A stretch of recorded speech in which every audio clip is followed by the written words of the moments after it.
வணக்கம். நல்ல நேரம் நிகழ்ச்சியின் சார்பாக அத்துணை சப்ஸ்கிரைபர்களையும் எல்லா அன்பு உள்ளங்களையும் எனது நண்பர்களையும் வருக வருக என வரவேற்பதில் பெருமகிழ்ச்சி கொள்கிறேன். வக்ரதுண்ட மகாகாய சூரியகோடி சமப்பிரபக அபிக்னம் குருமே தேவ சர்வகாரியேஷு சர்வதா. தென்னாட்டுடைய சிவனே போற்றி, என் நாட்டவர்க்கும் இறைவா போற்றி. நண்பர்களே, இந்த புத்தம் புதிய காணொலியில் உங்கள் அத்துணை பேரையும் வரவேற்பதில் மிக்க மகிழ்ச்சி கொள்கிறேன். இன்றைக்கு கன்னிராசியை பற்றி நம்ம பார்க்க போகிறோம். உண்மையில் சொல்லப்போனால் கன்னிராசினியர்களுக்கு ஒளிந்திருக்கக்கூடிய பெரிய மர்மம் ஒன்று இருக்குது. கன்னிராசினியர்களுடைய தலையெழுத்தை மாற்றக்கூடிய ராஜயோகங்கள் மற்றும் கிரகங்களை வசப்படுத்தக்கூடிய ரகசியங்கள், அதை பற்றி தான் இன்றைக்கி நம்ம விரிவாக பார்க்க போகிறோம். இதனால் கன்னிராசிக்கு மட்டும்தான் அப்படின்னு கேட்டால் கண்டிப்பாக கன்னிராசிக்கு இது மிகப்பெரிய அளவில் பொருந்தும். கன்னிராசிக்காரர்களுக்காக எக்ஸ்க்ளூசிவாக வாழ்க்கையை மாற்றக்கூடிய ராஜயோகங்கள் எது எது, கன்னிராசிக்காரர்களுடைய ஜாதகத்தில் இருக்கக்கூடிய கிரகங்களை மட்டும் எப்படி வசப்படுத்த முடியும் அப்படிங்கிற ரகசியம். பொதுவாக நம்ம வாழ்க்கையில் என்ன சொல்லுவோம்னா, நமக்கு ஏதாவது பிரச்சனை வந்ததுன்னா கிரகங்கள் எல்லாம் சரியில்லை அப்படின்னு பழியை தூக்கி கிரகங்கள் மேலே போட்டுருவோம். ரொம்ப பிரச்சனை வந்ததுன்னா ஆண்டவனே இல்லை அப்படின்னு சொல்லி அவர் மேலே போட்டுருவோம். கொஞ்சமாக பிரச்சனை வந்ததுன்னா பக்கத்தில் இருக்கிறவங்க மேலே போட்டுருவோம். இதில் எந்த பலனும் கிடையாது. நாம் கிரகங்களை நம்மளுடைய பழக்க வழக்கத்தின் மூலியமாக இந்த கிரகங்களை வசப்படுத்தவும் முடியும், மாற்றி அமைக்கவும் முடியும். நமக்கு தீய பலன்களை கொடுக்கக்கூடிய கிரகங்களை நமக்கு மிகப்பெரிய ராஜயோகங்களை கொடுக்கக்கூடிய கிரகங்களாக மாற்றி அமைக்க முடியும். இது சத்தியம். அந்த மாதிரி எப்படி ஜாதகத்தில் இருக்கக்கூடிய கிரகங்கள் எது மோசமானவை கன்னிராசிக்காரர்களுக்கு, அந்த கிரகங்களை எப்படி வசப்படுத்த முடியும் அப்படிங்கிற ரகசியத்தை தான் இந்த வீடியோ ஃபுல்லாக பார்க்க போகிறோம். இதை கொஞ்சம் கூட ஸ்கிப் பண்ணாமல் முழுசாக பாருங்கள். உங்களோட ஃப்ரெண்ட்ஸ், ஃபேமிலிஸ் அண்ட் ரிலேட்டிவ்ஸில் கன்னிராசி நேயர்கள் இருந்தால் ஃபார்வர்ட் பண்ணுங்கள். ஒரு உதாரணத்துக்கு, கன்னிராசி நேயர்களுக்கு சுய ஜாதகத்தில் சுக்கிரன், அந்த சுக்கிரன் அவரை பிரச்சனை தரார் அப்படின்னா சுக்கிரனை வசப்படுத்தக்கூடிய ரகசியம்னு ஒன்று இருக்குது. இதெல்லாம் எளிய முறையில் யாரும் செய்யக்கூடிய விஷயங்கள். இதை நீங்கள் தொடர்ந்து பின்பற்ற உங்களுடைய வாழ்க்கையில் ஜெயிக்க முடியும். இப்போ சுக்கிரனை வசப்படுத்தக்கூடிய வழிகளில் முக்கியமான ஒரு வழிகள், நல்ல சுத்தமான ஆடைகளை உடுத்த வேண்டும். நல்ல வாசனை திரவியங்களை நம்ம உபயோகிக்க வேண்டும்.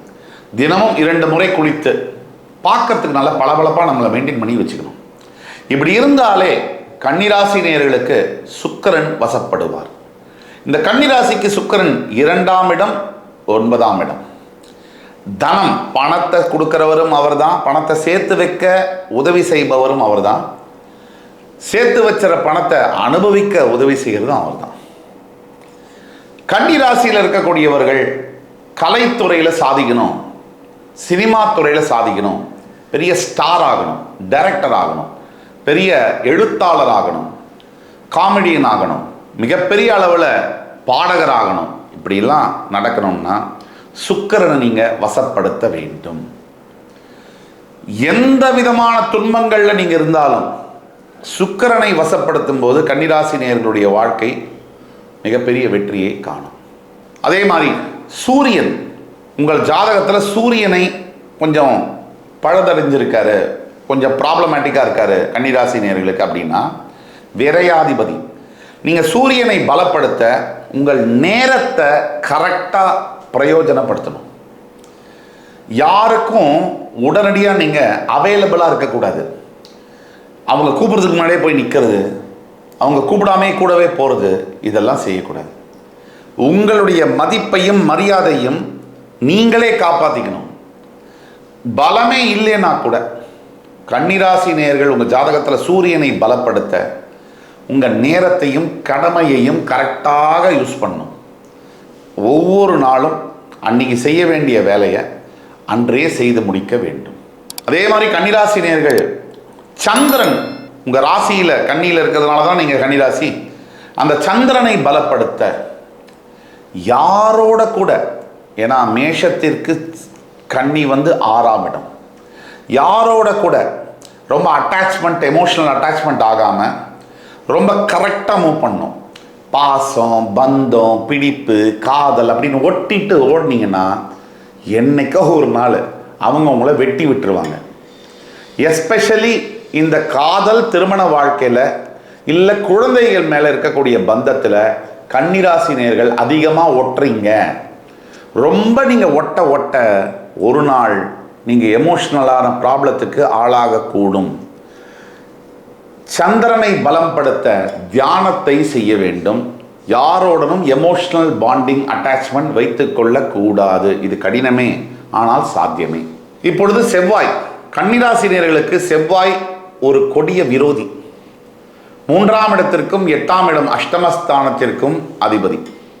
இப்போ செவ்வாய் உங்கள் ஜாதகத்தில் கொஞ்சம் பிரச்சனை பண்ணுறாரு அப்படின்னா நீங்கள் செவ்வாயை சரி பண்ணுறதுக்கு உங்களுடைய உடம்பை நல்லா பார்த்துக்கணும்.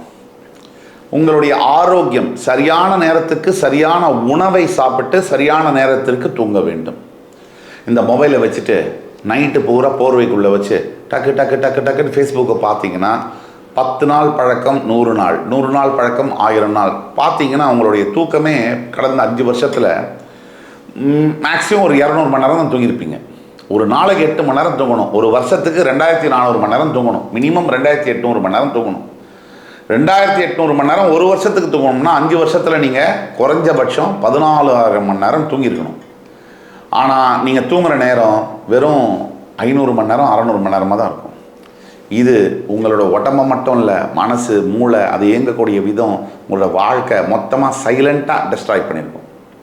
அப்போ நீங்கள் ரொம்ப ஜாக்கிரதையாக இதை ஹேண்டில் பண்ணணும். இப்போது கன்னிராசினியர்களுக்கு 7ஆம் இட அதிபதியான குரு பகவான் சற்று பிரச்சனையை கொடுப்பார். ரொம்பவே பிரச்சனையை கொடுப்பார். அவர் மாரகாதிபதி மற்றும் பாதகாதிபதி, கன்னிராசி உபயராசி. அப்போ குரு பகவானை நினச்சி அவரை நம்பி அப்படி செய்வார் இப்படி செய்வார்னு நீங்கள் நம்பினீங்கன்னா நீங்கள் ஒரு பெரிய முட்டாள்தனம் பண்ணுறீங்கன்னு அர்த்தம். கன்னிராசினியர்களுக்கு குரு எப்போதும் தொல்லைகளை கொடுப்பார். முக்கியமாக வாக்குவாதங்களை அதிகப்படுத்துவார். வார்த்தையில் இந்த கான்ட்ரவர்ஷியலான டிஸ்கஷனை அதிகப்படுத்துவார். தேவையில்லாத பிரச்சனைக்கு போய் வாய் கொடுக்கறது, தேவையில்லாத பிரச்சனையை இழுத்து போட்டு பேசுறது, வம்புக்காக ஏங்கிறது, இதெல்லாம் கன்னிராசி செய்யக்கூடாது.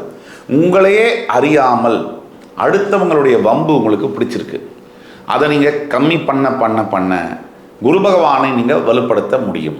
உங்களுடைய ராசிநாதனான புதன் அவரே பிரச்சனையாக இருக்கார் அப்படின்னா நீங்கள் செய்ய வேண்டியது ஒன்று தான். எந்த ஒரு வேலையை செய்வதற்கு முன்னாலேயும் உங்கள் பிறப்பு ஜாதகத்தில் புதன் சரியாக இல்லை அப்படின்னா ஒரு தடவைக்கு 2 முறை 3 முறை நிதானமாக யோசித்து செய்ய வேண்டும். அதுதான் முக்கியம். யோசிக்காமல் நீங்கள் செய்யக்கூடிய எந்த விஷயத்தையும் புதன் பாதிக்கும் மாதிரி செய்வார். அடுத்தது கன்னிராசியில் இருக்கக்கூடிய உங்களுடைய ஜாதகத்தில் சனி பகவான் வலுவிழந்து இருக்கார் அப்படின்னா நீங்கள் செய்ய வேண்டிய தர்ம காரியங்களை நிறுத்தாமல் செய்ய வேண்டும். எந்த ஒரு வேலையையும் கடினமாக உழைத்து சம்பாதிக்கணும் அப்படிங்கிற எண்ணம் உங்களுக்கு வரணும். ஈஸியில் எதுவும் வராது. நீங்கள் கடினமாக உழைக்க தர்ம காரியங்களை செய்ய உங்களுடைய பிறப்பு ஜாதகத்தில் இருக்கக்கூடிய சனி பகவானை வலுப்பெற செய்ய வைக்க முடியும். அப்படி வலுப்பெற்ற சனி அழியா புகழையும் அழியா செல்வத்தையும் தளர்வறியா அனுபவத்தையும் தருவார். ராகு கேது உங்களுடைய பிறப்பு ஜாதகத்தில் கன்னிராசினியர்களுக்கு தவறாக இருக்குது அப்படின்னா நீங்கள் என்ன செய்யணும் அப்படின்னா ராகுவுடைய பலத்தை அதிகரிக்க தேவையில்லாத பொருள்களை வாங்குவதை தவிர்க்க வேண்டும். தேவையில்லாத சுகபோகங்களை தவிர்க்க வேண்டும். கூடிய முட்டம் நீங்கள் எனக்கு இதெல்லாம் வேண்டாம், எனக்கு இதெல்லாம் கம்மி பண்ணி சிக்கனத்தை கடைபிடிக்க வேண்டும். இதை பண்ண ராகுவுடைய பலம் அதிகமாகும். அதே நேரத்தில் கேது பகவான் உங்களுக்கு தொல்லை கொடுத்துட்ருக்காரு, கேது பகவான் உங்களுக்கு சரியாக இல்லை பிறப்பு ஜாதகத்தில் அப்படின்னா நீங்கள் கண்டிப்பாக ஆன்மீகத்தை நாடி போக வேண்டும். எப்பவும் குலதெய்வம் துணை தான். குலதெய்வம் இஷ்ட தெய்வம், இந்த 2 பேரோட காலை கெட்டியாக பிடிச்சிக்கணும். அப்போ தான் கேது உங்களுக்கு கெடுதலை செய்ய மாட்டார், அவர் பலம் பெறுவார். ஆக இப்போ நம்ம சொன்னதெல்லாம் பொதுவாக சொல்கிறோம். உங்களுடைய பிறப்பு ஜாதகத்தில் உங்களுக்கு சந்தேகம் இருக்குன்னா அன்புமிக்க கன்னிராசினியர்கள் கீழே கொடுக்கப்பட்டுள்ள வாட்ஸ்அப் நம்பரில் எங்களை தொடர்பு கொண்டு 1-to-1 கன்சல்டேஷன் ஆன்லைனில் பெற முடியும். அப்படி பெறும்போது நானே டைரெக்டாக உங்கள்கிட்ட பேசி உங்களுடைய ஜாதகத்தை பார்த்து துல்லியமான ப்ரெடிக்ஷன்ஸு உங்களுக்கு என்ன செய்தால் உச்சப்பட்ட வெற்றியை கிடைக்க முடியும் அப்படிங்கிறத பற்றி பேச முடியும். கன்னிராசினியர்களுக்கு உண்டான ராஜயோகங்களை பற்றி பேசிட்டோம். அதில் முதன்மையான யோகம் கஜகேசரி யோகம்னு சொல்கிறோம்.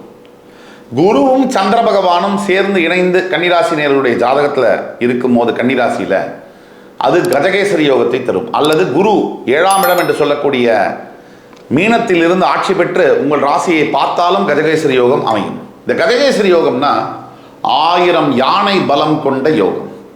கன்னிராசினியர்களுடைய ஜாதகத்தில் இது இருந்ததுன்னா என்ன பிரச்சனை வந்தாலும், எப்பேற்பட்ட எதிரிகள் இருந்தாலும் அத்தனை பேரையும் தவிடுபொடி ஆக்கிவிட்டு நீங்கள் ஜெயிப்பீங்க, எல்லாத்துலேயும் ஜெயிப்பீங்க. கன்னிராசி நேயர்களுக்கு இன்னொரு ஸ்பெஷாலிட்டி என்னன்னா, நீச்சபங்க ராஜயோகம் உங்கள் ஜாதகத்தில் இருந்தால். இப்போ ஒரு உதாரணத்துக்கு சொல்கிறேன். இப்போ உங்களுடைய ஜாதகத்தில் 5ஆம் இடத்துல குரு நீச்சம் பெறுகிறார். அந்த குரு நீச்சம் பெறக்கூடிய சனி கும்பத்திலேயோ அல்லது மகரத்திலேயோ இருந்துட்டாருன்னா அது நீச்சபங்க ராஜயோகம். இடத்தை கொடுத்த, ஸ்தானத்தை கொடுத்த கிரகம் ஆட்சியோ உச்சமோ பெற்றுவிட்டால் அது நீச்சபங்க ராஜயோகம். தவிர அந்த குரு கெட்டு போயிருக்கார், அந்த குருவை சுக்கிரன் தனித்து 7ஆம் பார்வையாக கடகத்திலிருந்து பார்த்தாலும் அது நீச்சபங்க ராஜயோகம். தவிர குரு பகவானுக்கு நீச்சமான குரு வக்ரமாயிட்டார்னா நீச்ச பங்கம். ஒரு உதாரணத்துக்கு, உங்கள் ராசிநாதனே உங்கள் 7ஆம் இடம் என்று சொல்லக்கூடிய மீனத்தில் இருக்கார். உங்கள் 7ஆம் இடத்துக்கு அதிபதியான மீனத்திற்கு அதிபதியான குரு உங்கள் ராசியில் இருக்கார் அப்படின்னா, உங்களுடைய ராசிநாதன் புதன் மீனத்தில் நீச்சம் பெறுகிறார். அந்த நீச்சம் பெற்ற புதனை உங்கள் ராசியிலிருந்து குரு பகவான் சமசப்தமமாக பார்க்கும் பொழுது குரு பார்வை பெற்ற அத்துணை கிரகங்களும், நீச்சம் பெற்ற கிரகங்களும் நீச்சபங்க ராஜயோகத்தை பெறும்.